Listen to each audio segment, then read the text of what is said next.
ఇలా గురు గోవింద్ సింగ్ తెలుసు మనందరూ కూడా ఇలా ఖాల్సా పేరుతోని ఒక సైన్యాన్ని ఏర్పాటు చేసుకుని ధర్మరక్షణ కోసం వాళ్ళు ఏ విధంగా యుద్ధం చేసిండో ఏ విధంగా కాపాడే ప్రయత్నం చేసిండో మనం ఆ చరిత్రను తెలుసుకోవాల్సిన అవసరం ఉంది. ఇది చరిత్ర, ఇది చరిత్ర, ఇది సమాజానికి చూపేటువంటి చరిత్ర, సమాజంలో చైతన్యం తీసుకొచ్చి ఒక స్ఫూర్తి నింపే చరిత్ర ఇది. దీని గురించి మనం తెలుసుకోవాలి.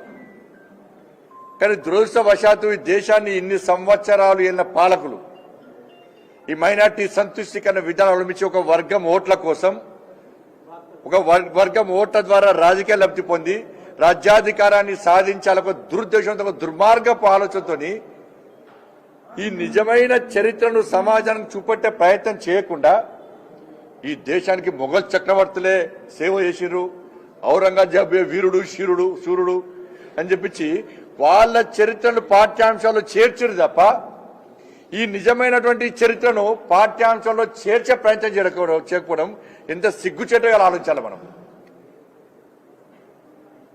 ఔరంగజేబు గొప్పోడు, మొఘల్ చక్రవర్తులు చాలా గొప్పోలు.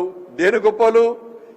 ఈ కుటుంబాన్ని చిత్రహింసలు పెట్టినందుకు గొప్పోలా, సనాతన ధర్మాన్ని ధర్మ రక్షణ కోసం బలిదానం చిత్రహింసలు పెట్టినందుకు, ఆ కుటుంబాన్ని హరిఘోష పెట్టినందుకు గొప్పోలా, లాస్ట్కు జుట్టు పన్ను కూడా విధించినందుకు గొప్పోలా. చివరకు వీళ్ళని సమాధి చేసేటువంటి సందర్భంలో ఆ స్థలాన్ని కొనుక్కోవడానికి ఒక పెద్ద మనిషి వచ్చి, ఒక జైన్ మహారాజు వచ్చి, టోడర్ మహారాజు వచ్చి మాకు కనీసం వీళ్ళని సమాధి చేయడానికి మాకు స్థలం ఇవ్వండి అని చెప్తే, మీరు బంగారు నాణ్యాలు ఎంత స్థలంలో పేరుస్తారో ఆ స్థలాన్ని మాత్రమే ఇస్తా అని చెప్పి మొఘల్ చక్రవర్తి చెప్పిన సందర్భంలో చివరకు బిల్లను ఈ విధంగా పేర్చాం, ఇట్లా పేర్చడం కాదు, బిల్లను ఈ విధంగా పేర్చాలని చెప్పి, నిలువులో పేర్చాలని చెప్పి అట్లా కూడా ఇబ్బంది పెట్టి ఇవాళ స్థలాన్ని కొనుక్కునే పరిస్థితి వచ్చిందంటే ఒకసారి ఆలోచించండి. ఇవాళ